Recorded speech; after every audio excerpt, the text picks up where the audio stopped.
This is the Voice of Motown podcast. I'm Tyler Pepe. And I'm Brandon Cork, and this is a WVU sports podcast by two suffering WVU fans. All right, guys, before we get into it, please subscribe to our YouTube channel. We really want to get those numbers up. We thank everyone who subscribed last week. So please help us out and hit that button. We really appreciate it. Even if you listen on Spotify or Apple Podcasts, please head over there and hit that for us. So let's get into it. As you already know, I'm sure the West Virginia Mountaineers lose to Texas Tech 48-10.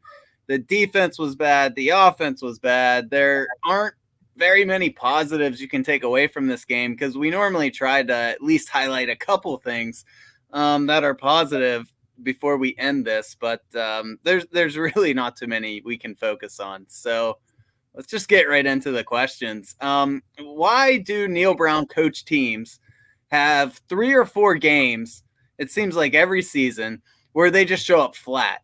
And it seems like a lot of those performances are when the Mountaineers are on the road. We know the Mountaineers have a brutal road schedule, having to travel so far, but I don't think that's a good enough excuse for it to be a consistent problem in year 4. They played so uninspired. They looked unprepared compared to Texas Tech. We saw the same thing against Texas earlier this year. And even going back to last year, we saw the same thing against Baylor and K-State when we played them on the road.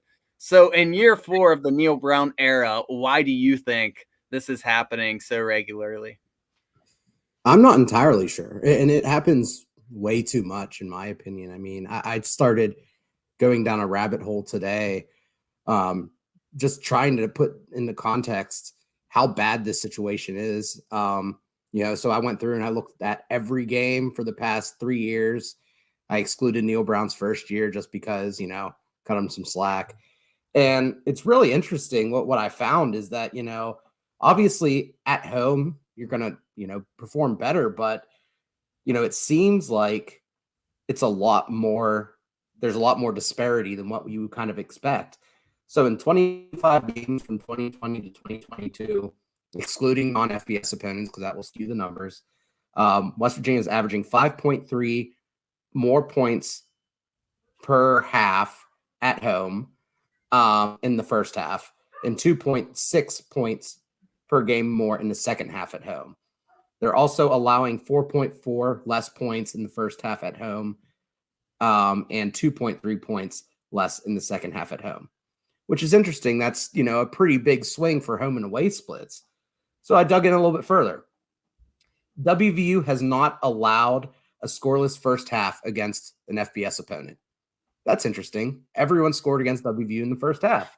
Conversely, WVU has 2 scoreless first halves, 1 home and 1 away.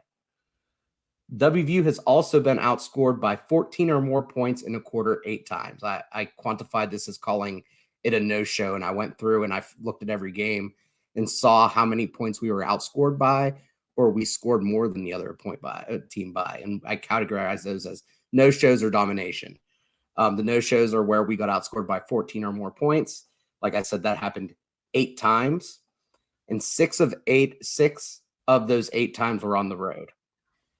Conversely, WVU has outscored an opponent by 14 or more points in a quarter just 5 times, and 4 of those 5 times were at home. And really the only way I can think to explain this is that, we've talked about it before, is what type of coach Neal Brown is. He's not a motivator. He's not a strategist. He's supposed to be kind of a program builder, but we don't know if he can really do that. But what I'm thinking is that WVU, Morgantown, Milan Puskar Stadium is one of the most electric environments to play in front of. And I feel like that's the motivating factor for players, is that they're playing for the fans because the fans are showing up and the fans are being loud and they're really rooting for them. Because we've seen Neal Brown. He's even keel. He doesn't really kind of get you going. He hasn't had a Bill Stewart moment. And that's really the only argument I can think of, is that Neal Brown goes in, puts his game plan in. And the difference is that the WVU fans, with their energy and their love for the team, have really kind of pushed the momentum behind this team for them to play harder whenever they're in front of their own fans as opposed to on the road. Yeah, maybe that's it. Honestly, I just can't explain it either. To me, it's just a sign of not having your players ready. And I know people online want to say it's not Neal Brown's fault that the wide receivers can't catch. It's not his fault that the cornerbacks can't cover, that the O-line false starts in very critical situations. I mean, what is Brown responsible for then if those aren't on him? This is his football team. The receivers have had drop problems for 4 years now. The offensive line has had false start issues in critical situations for 4 years now. The team just shows up unprepared several times a year for 4 years now. So to me, I mean, this is just 100% the responsibility of the head coach. And Brandon, we just got to stop making excuses for this man. I just don't know what else to say. He's a nice guy. I get it. I like Neal Brown. I root for him. If this doesn't work out, I hope he's successful wherever he goes. But he's just not a good head coach for West Virginia. Like I said, he might be a good head coach somewhere else down the line. But for here, right now, he's not a good head coach for us. That's just the cruel reality of the situation. And I don't understand why some fans just can't accept it. I mean, the facts are just the facts. We have been stagnant. Year 1, we won 5 games. Year 2, we won 6. Year 3, we've won 6. And it's looking like this year, we would be very, very lucky to win 6 games. So that's not progress. We're kind of just flatlining. We are stagnant. I don't get why so many people will defend him to the end of time. Like he's not giving us anything to defend. Yeah. And I think what made Neal Brown successful at other schools is that, he does play that kind of possession game. He wants to not play too fast. He doesn't want to, let things get out of control too much. And that works against, teams that don't have a huge talent disparity.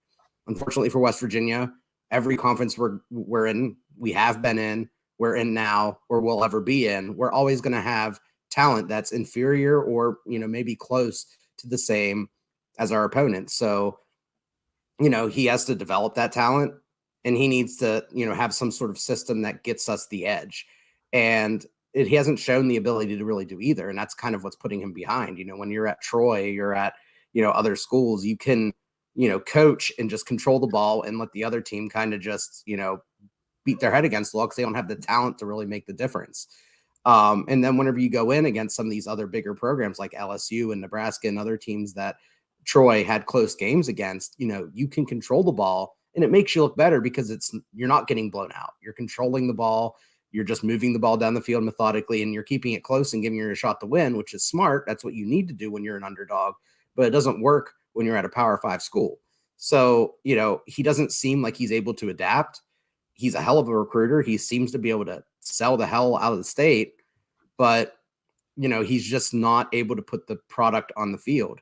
And another point to that is that, it doesn't really make sense with the changes he's made either in the staff is that, he's brought in someone like Graham Harrell, but we're still maintaining Neal Brown's philosophy of ball control, no huddle, running the play clock, all those other things. And that's kind of taking some of the teeth out of what Graham Harrell can do as part of that air raid offense. So not only is he not capable of, innovating in a way that gives WVU the edge, he's also kind of, it seems like, hindering his own coaches from doing what they do best. Yeah, I'm 100% with you. You and me talked about it after the Texas game that, it seems like he is hindering what Graham Harrell wants to do. Because if you looked at what Graham did at North Texas or USC, he didn't always just let it go down to almost 0 on the play clock every snap, where WVU has done that all season long. That doesn't seem like something Graham would want to do for the first half of the season. I mean, to me, that's Neal Brown telling him that's what I want. And I mean, logically, you could say, well, our defense stinks, and so he's doing that to give them a rest.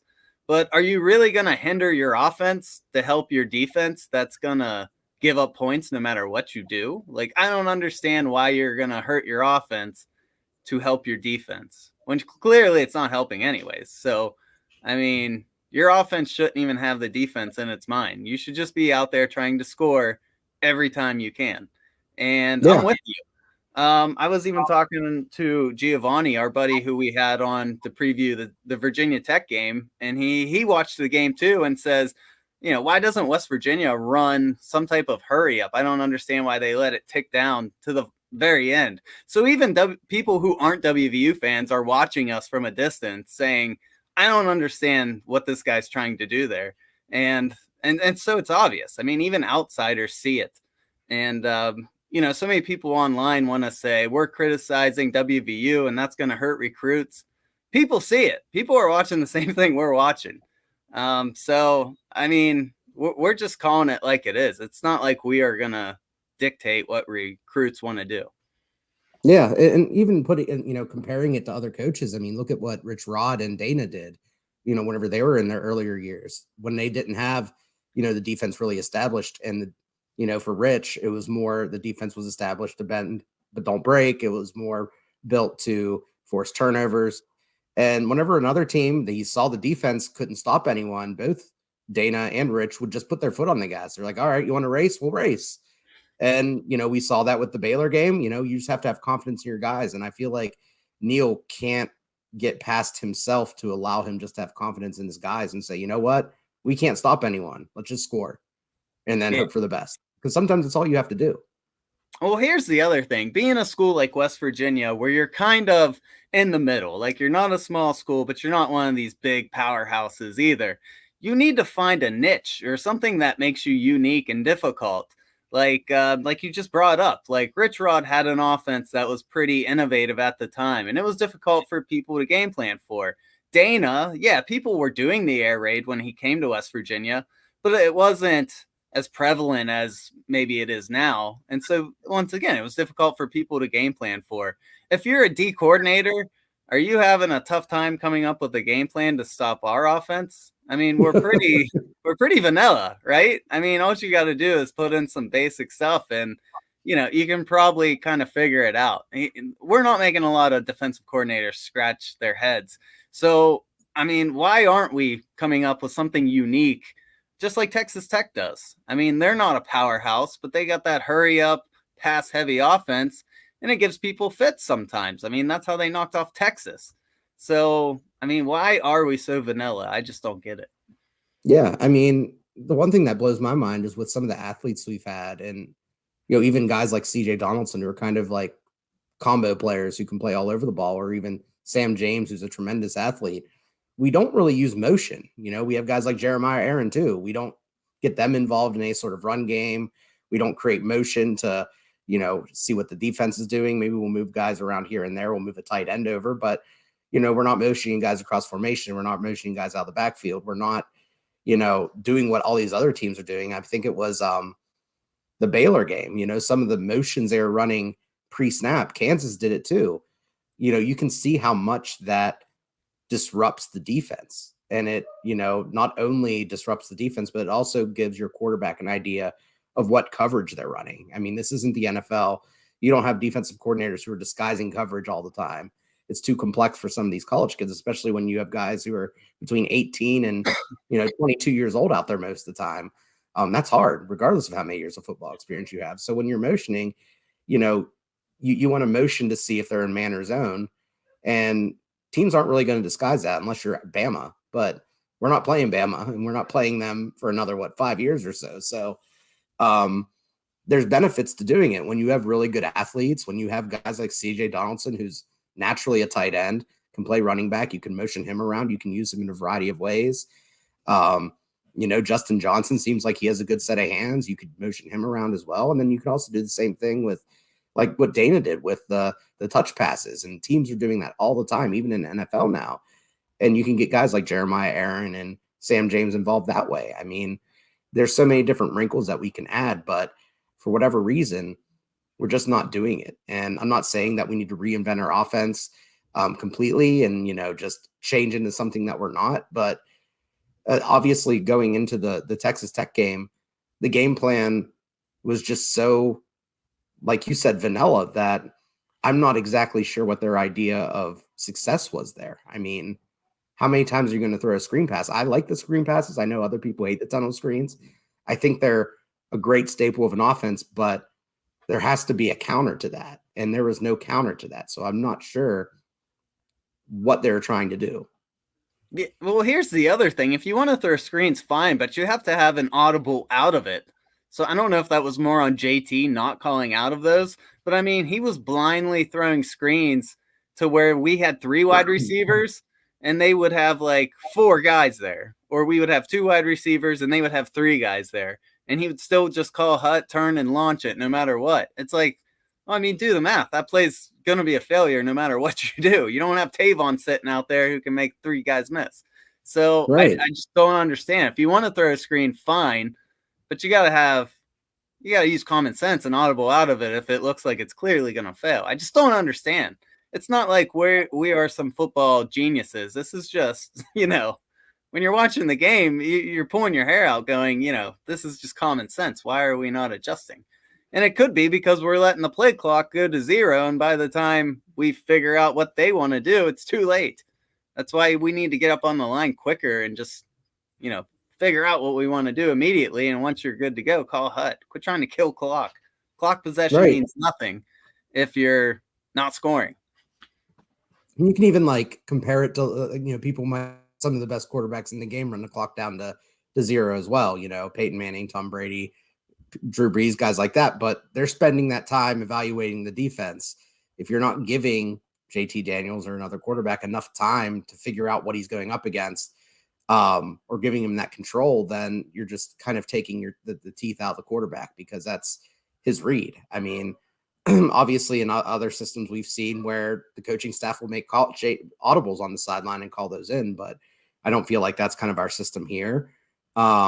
So yeah, I mean, there just needs to be some sort of counter. And I know we run a lot of RPO, but those are pretty easily countered. I feel like whenever you're able to press on the outside, take away those slants, those screens, and then you just win the line of scrimmage and you send backers up the middle and take away the run. And it seemed like, that's one of the strengths of Texas Tech was they have a really good group of linebackers and they were able to shoot the gaps, take away the run, take away the preferred run looks as well, and then just force JT to pass into those screen passes, which weren't, working. So to your point, yeah, you need to have a counter. You need to have some sort of audible out of that to say, okay, this isn't going to work.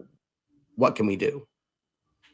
Yeah, I'm with you. Yeah. And just to kind of put a bow on, that segment, I'll go back to what we talked about at first. If you aren't blaming WVU's failures, because we are failing this year, we have a losing record. If you're not blaming those failures on Neal Brown, then who are you blaming it on? I mean, let us know in the comments. I would love to know. Because if WVU is still struggling in year 4 and it's not on Coach Brown, whose fault is it? I mean, if you don't agree with us, I guarantee you can't come up with a good response. That is on the head coach. It's not on the players in year 4. Moving on to the next segment. Is there any scenario for you, at least, I'm just asking you, where Neal Brown can redeem himself, or, is he past the point of no return for you? I mean, for me, he's past the point of no return. I mean, if they would bring him back next year, which seems like a long, he would still have to have like an 8 or 9 win season for me to even think that he's on the right track. And then we have some important players losing. It'd be great if he won out, but in order to win out, and go 8-4, you would have to beat TCU, who's undefeated. You have to beat Iowa State on the road, and we just talked about how bad we are on the road. We do have to beat Oklahoma, who we haven't beat. That's a home game, but it seems winnable, but it's Oklahoma. Kansas State at home, who's ranked 22nd. And then you'd also have to beat Oklahoma State, who's number 9 on the road. So realistically, I mean, if you want to look at who we can say could or should be wins, is can we beat Iowa State and Oklahoma? Those are 2 games that probably should be winnable. Neither teams are ranked. Those are probably toss-ups. That only gets us to 5 wins. So you have to win one of TCU, Kansas State, or Oklahoma State. Kansas State maybe seems the most likely since it's a home game.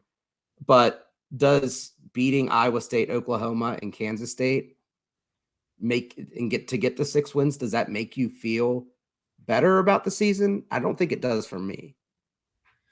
Yeah, see, for me, if Neal Brown can coach West Virginia to 6 or 7 wins this year, then I'm fine with him coming back, just because we'd get to keep the recruits. And to me, that would show that at least we ended the season strong. I mean, like you said, WVU is 3-4 right now. That means WVU has to win 3 or 4 of the next 5 games. If he's able to do that, that's going to change, I think, a lot of people's mind. That's going to change that gloomy feeling that a lot of fans are feeling right now. So we can ride that momentum, hopefully, into the offseason, and people will probably feel more optimistic again. Now, does anybody feel like WVU can do that?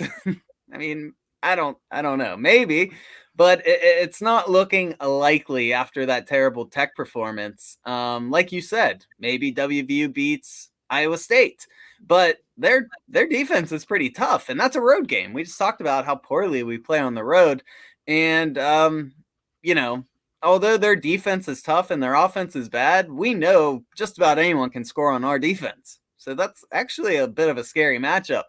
Can they beat Oklahoma? Maybe, but if Dylan Gabriel is healthy, that offense can put up a lot of points. So it's winnable, but it's not like that's a slam dunk win for WVU. And like we said, even if they win those 2 games, they got to pull off a big upset just to get to 6 wins and go to a bowl game. And it just seems really unlikely at this point. I hope they prove me wrong. We saw what a win can do for everyone. After the Baylor win, a lot of people, were celebrating. And so if Neal Brown can finish the season strong, I guarantee most of the fans will be singing a different tune, especially if we go to a bowl game. And especially, if we win that bowl game. But even if we just lose a close game to a decent team, I think a lot of people would be happy with that. And this just proves like how low we have set the bar for Neal Brown, and he still can't even get there. So, which is kind of sad. I mean, so many people are acting like we have these unrealistic expectations. I mean, if he would have came in and won 7 games this year, I think a lot of people could have lived with that. 7 games is not a lot of wins. No. And I think in my scenario, 6 wins beating Iowa State, Oklahoma, Kansas State, I wouldn't, I would still fire Neal Brown. But if we could get to 7 wins, which would mean we would either upset TCU or Oklahoma State, I would. Or win a bowl game. Okay. Yeah. Well, I'd rather get an upset of one of those 2. Because I think whoever we would play in the bowl game would just be kind of a team that's probably on a similar level as like an Oklahoma, maybe lesser. So, if we could get to 7 wins by getting one of those 2 upsets, I'd be okay with bringing Neal Brown back for another year, but with the condition that, if you start off slow, you're getting the axe. And maybe that means Shane Lyons, you're firing Leslie and you're bringing in, you're paying Tony Gibson a shit ton of money to come in from NC State and leave that job and say, hey, Tony, be ready, because if Neal shits the bed at the beginning of this year, you're taking over. And that's with 7 wins. With 6 wins, I wouldn't even do that. I'd fire Neal at the end of the season. So, I said at the beginning of the season, the bottom of my expectations was 7 wins. And, with the way the season has went, I mean, we've lost so many potential winnable games. I mean, Kansas should have been a winnable game. Pitt was kind of thrown away due to coaching. I expected us to lose that game. Texas, we weren't even competitive in. Texas Tech, that was an extremely winnable game. Wasn't even competitive in. So, the beginning of the season, it was great to be in competitive games, even though we were losing. But it seems like then we were disappointed, but we didn't really realize how good we had it until these past 3 weeks, where, we won one of three and got blown out in 2 of those games.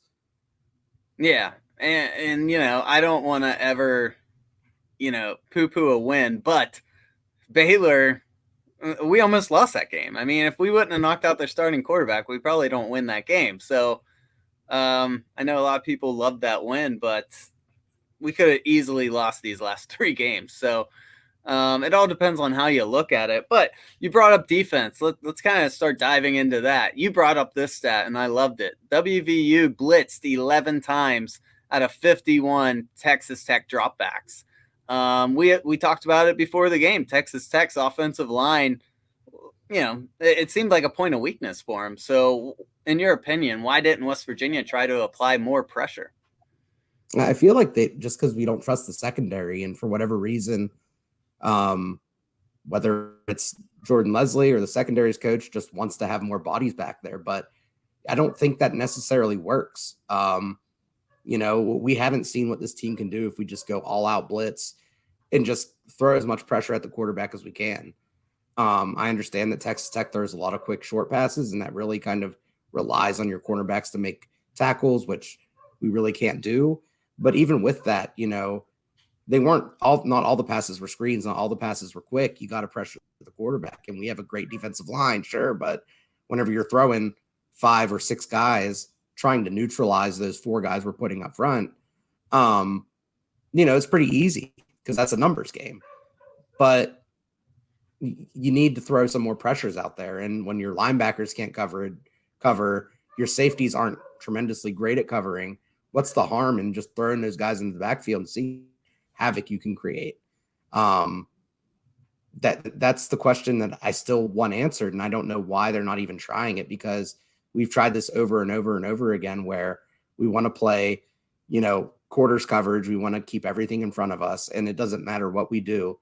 We're still getting gashed because our guys just aren't good enough. Yeah. And they only punted the ball twice. So, Coach Leslie can say the excuse, well, I'm scared to leave my guys on an island back there. You're not stopping them anyways. So, you might as well give it a shot. Tech started 6 for 6 on 4th down that game, which you might say, why is the team going for it on 4th down that many times? Well, if you're not stopping them, why would they stop? If you stop them one time in those first 6 tries, maybe they think twice about going for it on the next one. But if you just keep allowing first downs, of course they're going to go for it. Who wouldn't? So just very frustrating. And then when we finally did stop them on 4th down, how did we stop them? We brought a heavy blitz. We rattled the freshman, and he had nowhere to go with it. A lot of those plays just seemed like pitch and catch. He would just call hut, and immediately the ball would be out of his hands. We'd be playing a weak, soft zone when, it was 4th and short. A lot of these. Why are you playing soft? Why are you not up in that guy's face? I just don't get it. Like I said, it's not like we're some football experts. This just seems like common sense when you're watching it on TV. I don't get it. Yeah, and the one comment that kind of threw me too was that Neal Brown, I think it was talking about in his post game how Texas Tech is, bigger, stronger, more physical than us. But how is that the case whenever you've been at WVU for 4 years? You've controlled the strength conditioning program. WVU has always kind of been known for really kind of developing their guys, physically. We've seen some really big transformations. So why are they more physical? Why are defensive backs not more physical? I understand you have young guys out there. I understand you have some transfers in there, but most of them have had all summer. You can put on a lot of weight. You can put on a lot of muscle in the summer. Maybe not as much as you need to, but enough to go up against a team like Texas Tech, who just brought in a whole new regime. That regime didn't come in and, just give everyone anabolic steroids while WVU was left high and dry and their dealer left them and didn't deliver the steroids. It's, again, a coaching flaw. It's not running your program correctly. You can't be getting bullied because your guys just don't have it. So that just kind of blows my mind that that's an excuse, because that's something you can control. Yeah. And that you're right. That does go to coaching. What is Neal Brown telling his strength and conditioning coach to focus on in these off seasons? Because, he just is following whatever the coach is telling him to do. Are you working on strength, stamina? Who knows? We don't run a hurry up. We do have long drives because we can't hit a deep ball, but you shouldn't be working on stamina because they got plenty of time to catch their breath in between plays. I don't know. I don't get it. Just looking at the defense even more, normally we sit here and talk about what was good, what was bad. There's really nothing good to break down on the defense. They were bad from start to finish. They couldn't slow down the run. They couldn't stop the pass. And when they had chances to make a stop, they missed their opportunities. They would drop picks. They would miss tackles, etc. It was terrible. We almost allowed 600 total offensive yards, 355 passing yards, 239 rushing yards against a team that doesn't even run the ball very good. Um, I mean, if you look at third down conversions, Texas Tech was 9 for 20, which you might think, well, that's not too bad. But then you look, they were 6 for 7 on fourth. So in reality, I mean, that's more like 15 out of 20 times they converted. So I don't know. Forced 0 turnovers, like I said, and that's their own fault. Several drop picks. Times the ball was on the ground, they didn't get it. I don't know. Can you find anything positive to say? I hate to be so negative, but there's just nothing good that the defense did. Not really. I mean, not to, and also to not necessarily pile on, but going back in the blitzing and being more aggressive, I think that also kind of sets a different mindset. It sets more of a ball hawking mindset when you're playing passive and you're sitting back all the time. What type of message does that send to your guys? What's the primary thought in their head? Hey, just don't let anyone get by you. So you're thinking about the guy getting by you rather than where the ball is. And there were some bounces that didn't go our way. I know Texas Tech, I think on that one drive, fumbled the ball twice, maybe 3 times. It depends on, there's a couple of plays where the refs blew the ball dead as a pass, but, we could have gotten some of those, the drop picks. We've talked about, again, it's just an aggressive mindset, and the play calling, the lack of aggression just kind of feeds into that. In terms of positive play, I think Aubrey Burks had a good game. He was one guy who I felt, statistically, I think he had like 10 tackles. He was pretty solid in coverage. He just played well overall. And he's a guy who, I thought going into the year would have been one of the best players in the secondary. Turns out he's probably the only good player in the secondary. But yeah. And then another guy who I saw did pretty well was Hershey McLaurin, who I still don't understand why he's not starting at one of those spear or bandit spots, because, he's been playing well all year and he's just been kind of sitting there in a reserve role. And coming in out of JUCO, he was a guy who I really thought, from an intelligence standpoint, could really contribute, because he was a guy who played in high school, played quarterback, went to JUCO, transferred to defensive back. And I think last year, in his JUCO year, he led the nation in picks just because, he understands what the quarterback's seeing. And now he's playing mop-up duty, kind of filling in for guys as they get tired, when we need smart guys, at least in that secondary. So again, back to coaching, play calling, deciding who plays and who doesn't. It doesn't make sense. Yeah, I'm with you with Aubrey Burks. I really like how he has played the past couple games. I mean, obviously he played great against Baylor as well. So he is one guy that's trending up, although he did have that drop. I believe it was the very first drive of the game, which was so frustrating. But, overall, if you're looking at everyone in the secondary, I do like the way he's been playing lately. And another thing that we were really hoping would be a positive this game, Charles Woods saw his first action since the Pitt game. Obviously, we knew he would be on limited snaps, but everyone was so excited about that. And unfortunately, he got hurt again. So, even a speck of light you're trying to find from this game, it doesn't really exist. This game was just a nightmare all around. Yeah, for sure. And, it's just hard to find, a speck of hope either, because, you have Jacoby Spells and, he's taking his lumps, but again, we've talked about it before. I'd rather have him taking his lumps out there than seeing some of the other guys out there over and over again.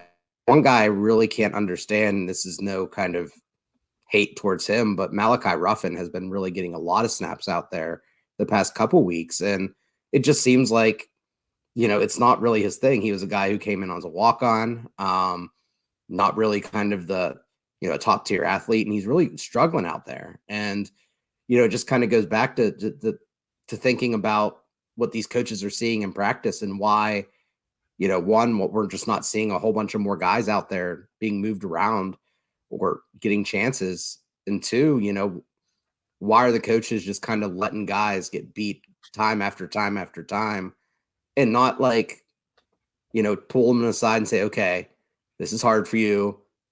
I know this isn't helping you, so let me take you out before I just completely crush any sort of confidence that you have in yourself. And let's just get someone else in there while I can sit down and talk to you.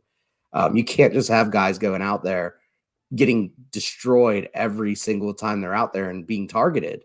and hope that it's going to make them into, a better player. I mean, these aren't birds, the coaches aren't mama bird and pushing the bird out of the nest and saying, sink or swim, it just it's not going to work like that, especially with young kids.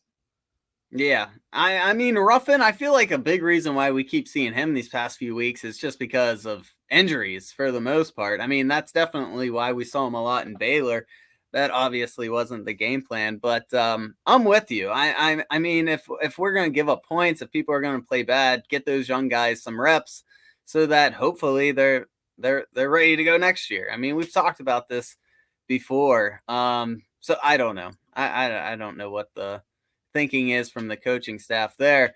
But you knew that the defense was going to give up points. We knew that coming into this game. What we didn't expect was the offense to be held to just 10 points. And that was the first time this season we've seen them ineffective for an entire game. It wasn't like they had a rough patch and then pulled it together like the Texas game.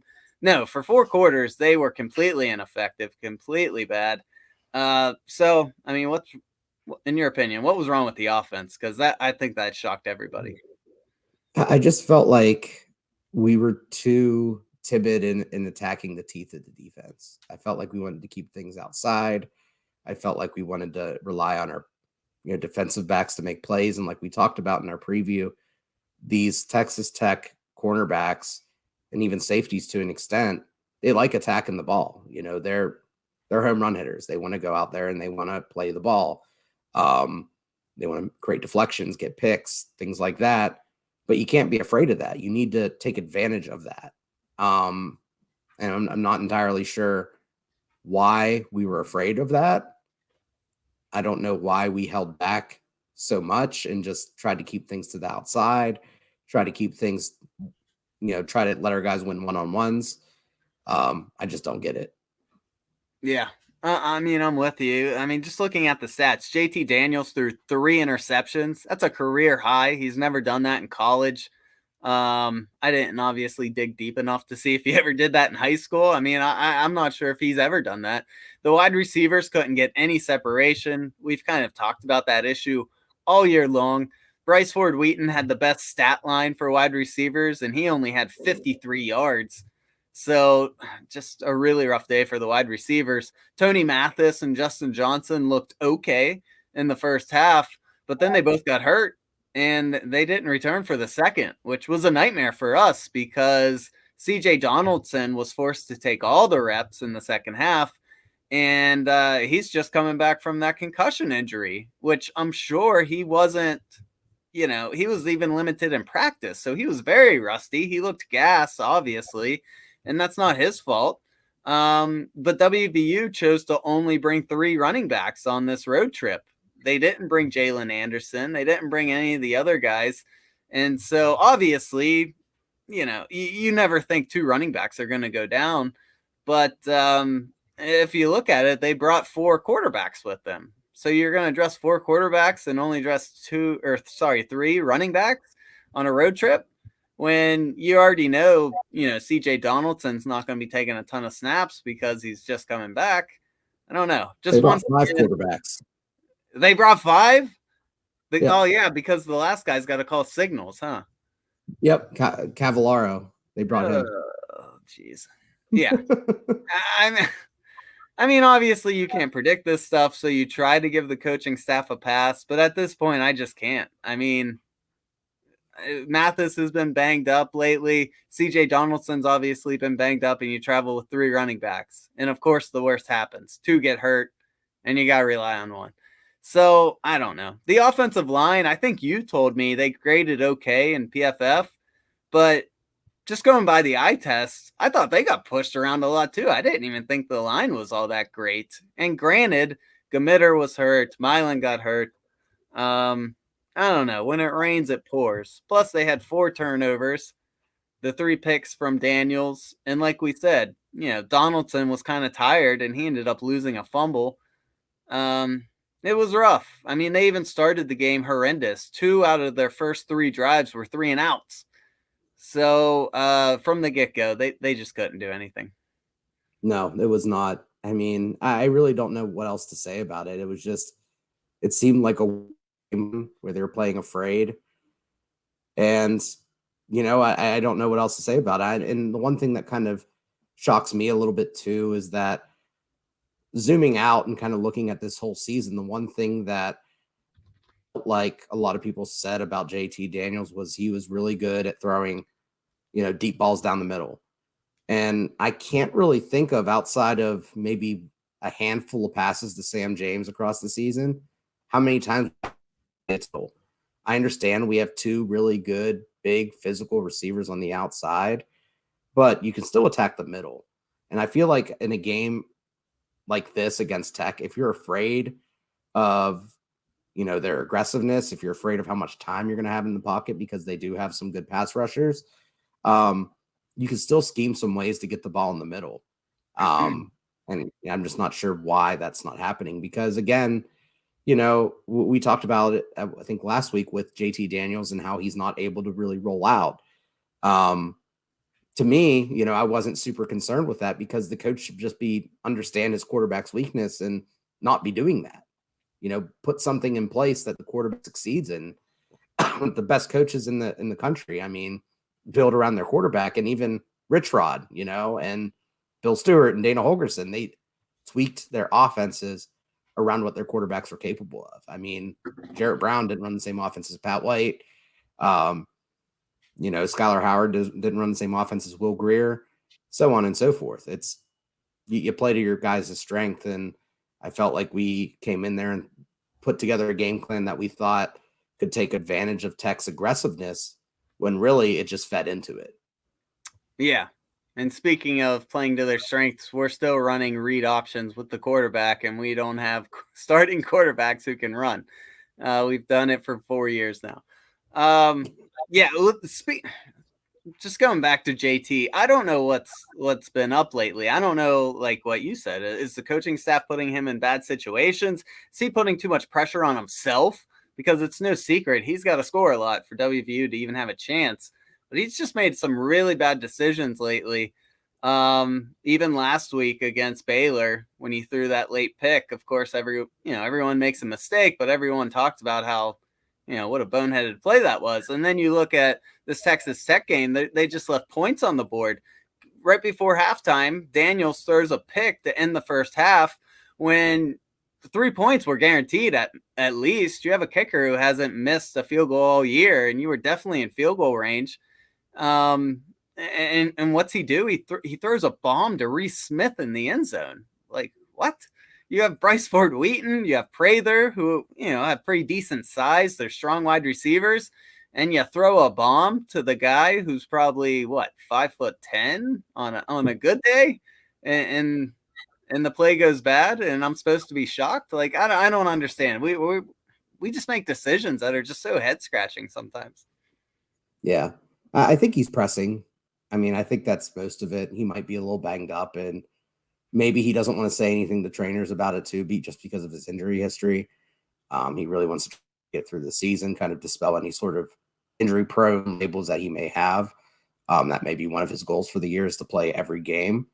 So I think maybe a combination of the two is just leading to some, more kind of gunslinger-esque mistakes, where you're really just forcing things that lead to mistakes. And, I know I've seen people out there saying it's time to bench JT Daniels and see what else we have.